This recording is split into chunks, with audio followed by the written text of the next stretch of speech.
really excited to have our first UC Davis Cinema YouTube event, I guess. Was more of just a quick conversation. So I'm Sommer Johansen. I am the chair of the UC Davis Cinema Committee, Department of Chemistry Cinema Committee. So we're an outreach group, and we do events that pair science questions with movies. And we, in the current environment that we have gone completely virtual, as everyone is doing. So we've started this YouTube channel, and we just wanted to kick it off by starting with a conversation about what kinds of movies we like and how that ties into the science that we do. So I'm currently talking to Kelly Meyer, who is another graduate student in the Department of Chemistry at UC Davis. We're actually lab mates. We do astrochemistry and microwave spectroscopy. So yeah, our science is pretty similar. So I think this conversation would look pretty different if we were talking to someone totally outside of what we do. Yes, definitely. But I think our common thread is, science and movies, wanting to pair those two together. So that helps. That helps a lot. Yeah. So Kelly, do you want to start off by just talking a little bit about your background, because it's a pretty non-traditional, or you took a pretty non-traditional path to grad school, and it's very relevant to the world of cinema.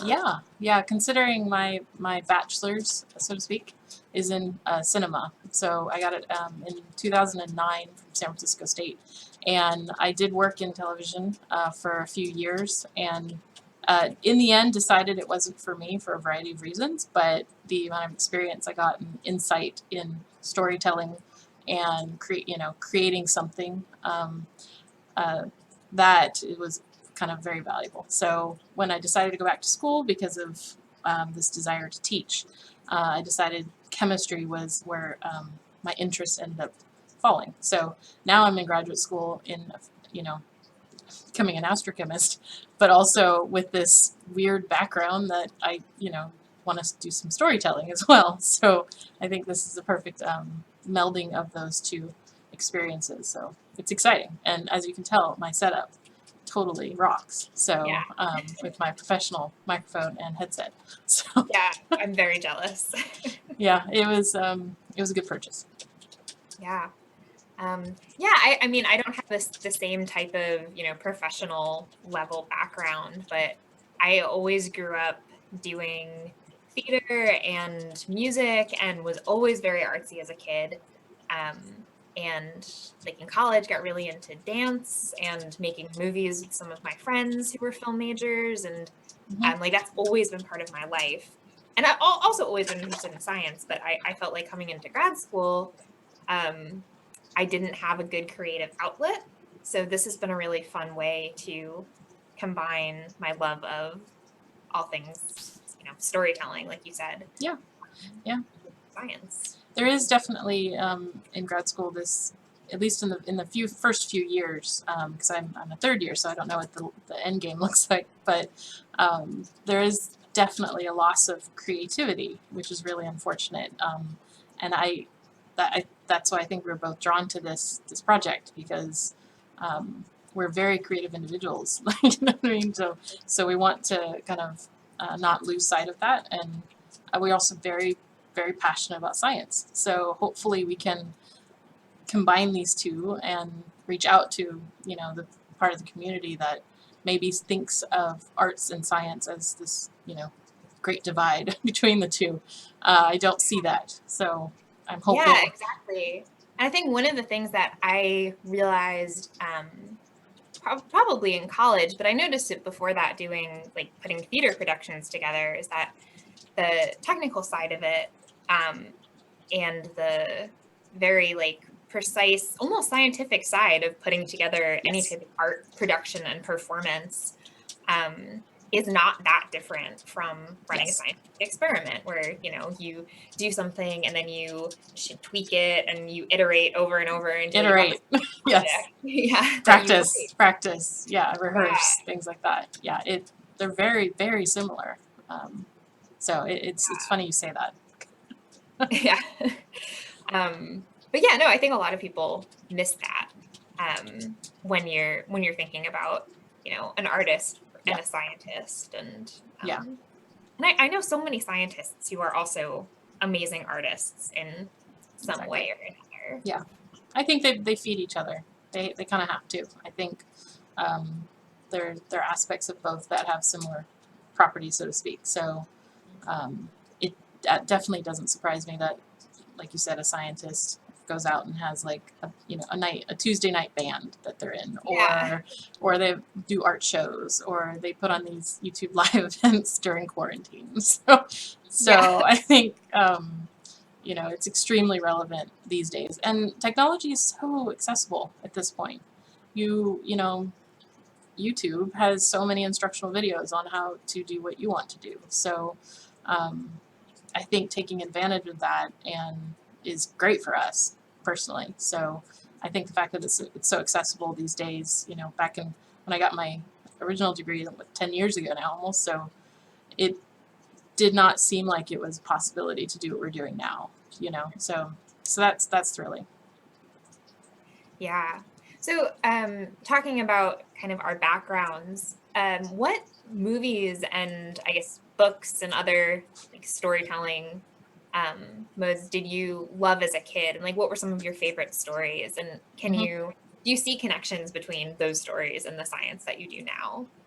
Well, it's a funny story. I'm not sure if it answers the connection to science, but maybe you'll be able to draw something out of it. But um, before I went to film school, I think the the technical aspect of what I saw in a behind the scenes experience, like remember when you got a DVD Mhm. and there were extra features that you actually went and clicked on because they weren't on YouTube already. I remember, funny enough, watching that for Pirates of the Caribbean 1, Mm. and Yeah. seeing seeing the sequence where what's his name, Will, I think Will, yeah, Keira Knightley always says Will, when he is trying to escape, you know Yeah. the Orlando Bloom. Orlando Bloom, we just Yeah. call him Orlando Bloom. um, the technical aspect of trying to do that scene was when he was trying to escape the prison was so fascinating to me, and like that was really kind of, I was like, wait a second, people do this for a living type of thing. So that was really, it was drawn to me, and I've noticed, I guess this would be the parallel in my own work.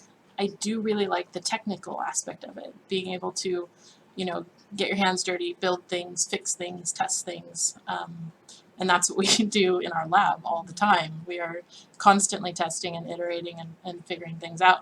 So when I saw people do it just in a storytelling manner, it was extremely, I was drawn to it. So it's kind of funny, like Pirates of the Caribbean 1, I grew up going to Disneyland and on that, on the Pirates ride, and then I was seeing how they actually made these really cool scenes. And there's so much planning and management and skill and practice that goes into it, that honestly what we do in our lab is quite similar. We just have a different question that we're Right. trying to And a address. different end game. Yeah, Yeah. exactly. So yeah, we're not necessarily trying to entertain people on Friday nights, but maybe in the future. Yeah, right. I think our conference presentations would Yeah, have to get a little more exciting. no, exactly. That's a whole nother YouTube live that we could Oh talk yeah. about. Yeah. Yeah, that's really funny you bring up Pirates of the Caribbean because that came out when I was in fifth grade. Hmm. So I'm a little younger than you are, but Yep. that was like Pirates of the Caribbean and Lord of the Rings for me. They were like they came out at around the same time, Hmm. and I think Lord of the Rings more so, but Pirates of the Caribbean as well. Like those were movies where I was like, oh my god, this is so cool. And for Yeah. me, it was Lord of the Rings that I watched. Like we had the extended edition Yep. DVD, So 3 days they had a later. bonus DVD that you just Hmm. got to watch like all the commentary and Yeah. all the making of, and Yeah. yeah, Yeah. I definitely remember that being Yeah. I mean, so. you're getting inside their heads, you're getting like, why did they choose to do this? And we ask those same questions when we read papers, when we see Yeah. results, and we're like, why did they decide to do that? Because sometimes, so often when we do read these papers or we see, interesting, cool things that are happening in our field, there's a lot of stuff we're never going to find out because it happened in a lab, it happened, over coffee, over a water cooler, so to speak. So that's like, I wish we had more of that, because so often we're asking these questions in our office, what could we do next? And it's perhaps been done, but we'll never know. So I think what drove me to these types of behind the scenes things that you say, like in Lord of the Rings, was opening the hood, essentially, kind of getting to know what they're doing behind the scenes, which I wish we had more of in science. So often it's just about the result. So no, and that's funny too, because very often we do, like, improvisation in science is really important. Yes. And sometimes you find a result that you were not expecting in any way. And when you're trying to explain your methodology of getting there, you can't say, yeah, and then I accidentally hit this one button and all of a sudden I saw this thing that wasn't there a minute ago, and that's what I was looking for. Yeah. But amazing. That is what happens a lot. It really does. And you're kind of dumbfounded at the end of the day. You're like, that was there? And I happen to just do all of these correct steps just to get to that, So it does feel like we put so much energy into planning in science and research and background and lit searches, like what has been done. But sometimes at the end of the day, it's like dumb luck that I happen to do this one thing, So or like recently for me, I happened to find this one paper that just kind of happened to like show up in my journal article feed. Yeah. Just as I was about to go on a research trip before everything got shut down, looking at something relevant to that paper. And if that paper hadn't come out, I actually would have been going down the wrong track into something else. Yeah. Just kind of, a nice coincidence. Yeah. And I think, when you hear this, like how they were made types of things, you, especially in TV shows, I think maybe more so than movies, like you hear about improv being, like we've been watching Parks and Rec a lot in quarantine, and some of the absolute gems in that show were pretty much everything Chris Pratt did was improv. Whether they kept it or not, it's probably another story. It's that is definitely a side of our work that we don't really talk about too often, just because I don't know, it's just not really done, or so to speak. So, but entirely relevant to getting what we need to get done at the end of the day. So so for you feel like it wasn't necessarily the stories themselves that you connect to your science, but the technical background behind it. I think it is more of the technical. Sure, the story has to be compelling, at least for what I'm interested in. But so often I'm watching things, I'm watching movies or television, and even my husband has picked up on it, but I comment on how it was made. I'm like, oh, they did this, that person's standing there. Oh, this person, we're in this angle now. They must have had to do X, Y, and Z to get that. And so I'm constantly behind the camera thinking about what they actually were, like the sheer amount of work that went into that 2 seconds, so that's kind of where I falls. I'm realizing when I watch a lot of these things, and I get a lot of joy and excitement thinking about that. Granted, if it's, compelling story, then sometimes I get drawn in. Some people might think, like, if you're paying attention to any of those variables, the story is not compelling enough, but I tend to disagree, because why can't you have both? So but yeah, it's pretty easy to get me on board with just a kind of a generic, interesting story sometimes, because sometimes that's all I really need. But like Pride and Prejudice has been done how many times, and how many times will I still go and watch it? Like, it's a fantastic story. So, but at the end of the day, I'm potentially more interested in how it was made. So, but these big, I think that's why potentially I'm more interested in those blockbusters, because of the sheer amount of work and technical skill that is required to put these things on. I just found a YouTube diary of Peter Jackson that they released some time ago. It's probably on all the DVDs, maybe, but it's all on YouTube, and it shows, day one of I think they were doing. There's diaries probably of the original Lord of the Rings, but there's also diaries of the Hobbit, making of the Hobbit series, and like the staff and the trucks and like all the way down to food service and people booking hotels. Like that. It's not trivial. All of the people behind Peter Jackson making these movies. So I think that's probably why I get drawn to those big ones, just because the sheer magnitude of it all. But yeah, I would probably say that technical aspect is what draws me and where I see the parallels in my own work the most. So I don't usually go around having, high tea like at 4 when would they have it, at 4 p.m. like Pride and Prejudice, or go on a walk. I don't like, I'm not drawn necessarily to that, even though that's also very interesting. What about you? So, when you think about Lord of the Rings or even smaller movies, do you find yourself resonating with some of the story content, or? I think, so the stories that drew me, so like Harry Potter was another one of the, like absolute mainstays as a kid. And it was perfect timing. It was like the first books came out when I was very young in elementary school. And then the last installment of the last movie was released right when I graduated from high school. So it was like that whole chunk of my life. Yeah, it's Harry Potter. Yeah. So to those stories. And I think that it's like the magical realism, I think is what we call that genre of like kind of peeking under the hood of the world we live in and what is really going on here. How does it really work? How does it happen? Another it's a book series, although HBO just did their at least season 1 of His Dark Materials was another kind of similar thing where you're in this case it's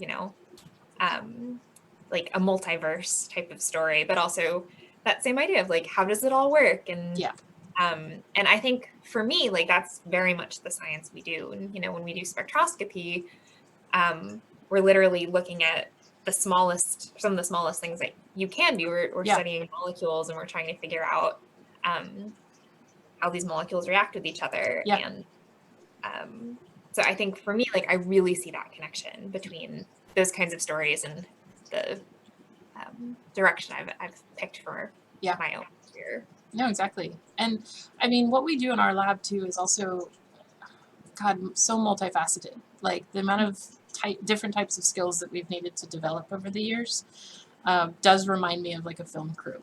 Like, as far as, being able to service all of our instruments, build instruments, design instruments, do, computational calculations, like we haven't even done like the spectroscopy. I haven't even said that yet. Do you know what I mean? Like we haven't actually put gas in a chamber and sent a microwave pulse through it. Like, okay, now let's get to that point. And, can we build an RF circuit? Can we test our RF circuit if it fails? Can we program? Oh, and now can we actually do our data analysis and, understand quantum mechanics at the level that we need to understand our results? So it reminds me of like the movies that we made or that I made with my friends in college, where if you weren't on screen, you were doing something else. You were doing something else. Yeah, you have to.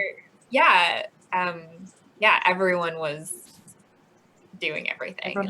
Everyone had every role. So, and every role is really important to get what we need to get done. So it does remind me, especially now with our thoughts of how we're going to go back in the lab, when this quarantine is lifted, and how we're going to have to coordinate each other's to get the work that we need to get done with, to still be distant from each other. So, so we're developing those skills as well. So, we're not too far from making movies, so to speak, or movie making is not too far from running experiments in a lab. So, very similar skill sets. Yeah. So, talking about being in quarantine right now, or shelter in place, I always forget which I technical know. term. We're just shelter in We're place. shelter in place. Quarantine is like if you're, full on no contact with the outside world Yeah. whatsoever. Yeah.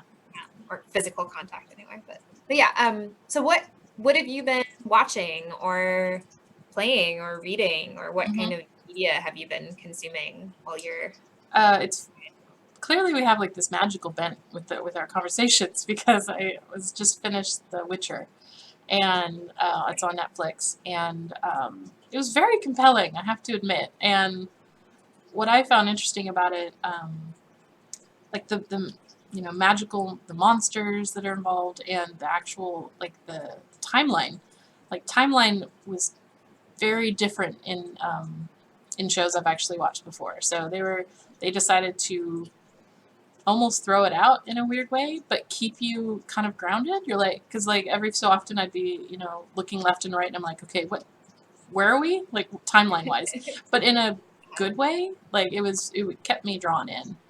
So The Witcher was actually the most recent thing I've been watching. But I'm always like, let's go back to the oldies, like Star Trek. So Star Trek, or even like Babylon 5. I'm not sure if people actually have been watched that. That was kind of in the next gen era. Um, but yeah, the space odysseys, the westerns in space are always compelling. I'm sorry, full stop. They're just always compelling. So people can debate me on Picard. That's fine. The new one that came out. I have a lot of opinions about it. It is not the next gen.